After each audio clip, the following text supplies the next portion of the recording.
نحمده ونصلي ونسلم على رسوله الكريم أما بعد فأعوذ بالله من الشيطان الرجيم بسم الله الرحمن الرحيم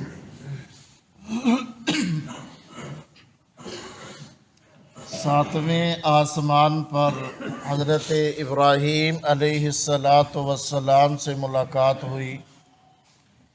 اس کے بعد آپ صلی اللہ علیہ وسلم کو سدرۃ المنتہا کی طرف بلند کیا گیا۔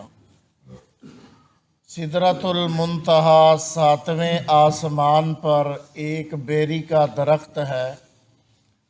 زمین سے جو چیز اوپر جاتی ہے وہ سدرۃ المنتہا پر جا کر منتہا ہو جاتی ہے، اس کی انتہا ہو جاتی ہے، اور پھر اوپر اٹھائی جاتی ہے، اور مالائے اعلیٰ سے اللہ کی طرف سے جو چیز اترتی ہے وہ سدرۃ المنتہا پر آ کر ٹھہر جاتی ہے، پھر نیچے اترتی ہے، اس لیے اس کا نام سدرۃ المنتہا ہے۔ اسی مقام پر جبریل امین نے حضور صلی اللہ علیہ وسلم نے جبریل کو اصلی حالت میں دیکھا، اور اللہ تعالیٰ کی اصلی حالت میں دیکھا کہ 600 پر ہے جبریل کے، جن کو کھولے ہوئے ہیں۔ ایک مرتبہ تو یہاں معراج میں آپ صلی اللہ علیہ وسلم نے جبریل کو اصلی حالت میں دیکھا۔ ایک مرتبہ غار حرا میں نبی پاک صلی اللہ علیہ وسلم نے جبریل کو اصلی حالت میں دیکھا تھا۔ تو آپ صلی اللہ علیہ وسلم نے جب غار حرا میں جبریل کو اصلی حالت میں دیکھا تو بے ہوش ہو گئے۔ پھر جبریل انسانی شکل میں آئے اور آپ صلی اللہ علیہ وسلم کے سامنے حاضر ہوئے، آپ کو تسلیاں دی۔ تو بہرحال معراج والے سفر میں سدرۃ المنتہا پر جبریل کو اپنی اصلی حالت میں دیکھا، اور یہاں پر ہی فرشتوں نے رسول پاک صلی اللہ علیہ وسلم کی زیارت کی۔ انہوں نے اللہ کی بارگاہ میں درخواست پیش کی تھی کہ یا الہ العالمین، ہم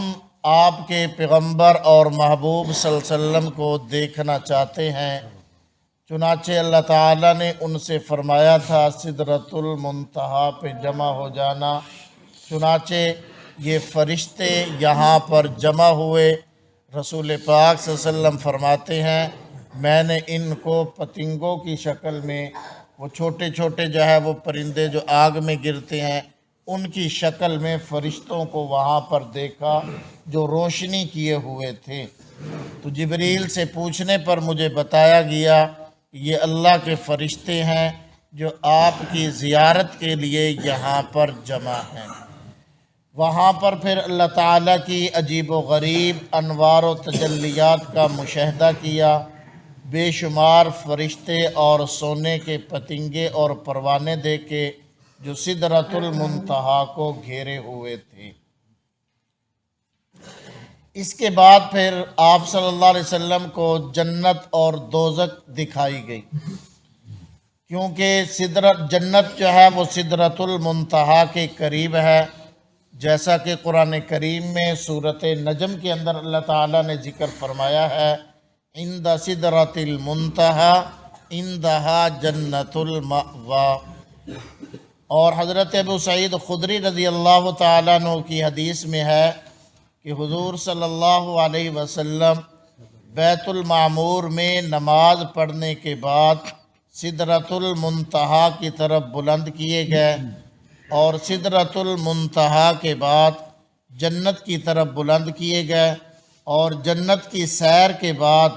آپ صلی اللہ علیہ وسلم پر جہنم پیش کی گئی، یعنی آپ صلی اللہ علیہ وسلم کو دکھلائی گئی۔ صحیحین میں حضرت ابو ذر رضی اللہ تعالیٰ عنہ کی روایت ہے کہ رسول اللہ صلی اللہ علیہ وسلم نے فرمایا کہ میں سدرۃ المنتہا پر پہنچا، جہاں عجیب و غریب الوان اور رنگتیں دیکھی، مجھے معلوم نہیں کہ وہ کیا تھی۔ پھر میں جنت میں داخل کیا گیا تو اس کے گنبد موتیوں کے تھے اور مٹی اس کی مشک کی تھی۔ اس کے بعد پھر آپ صلی اللہ علیہ وسلم کو اوپر اٹھایا گیا اور ایسے بلند مقام پر پہنچے جہاں پر صریف الاقلام کو سنتے تھے۔ لکھنے کے وقت جو کلموں کی آواز آیا کرتی ہے، جب کاتب لکھنے والا، وہ پہلے کانے وغیرہ کی، بانس وغیرہ کی کلمیں چلا کرتی تھی، تو اس سے جب وہ کاغذ پر لکھتے ہیں تو ایک جو آواز پیدا ہوتی ہے،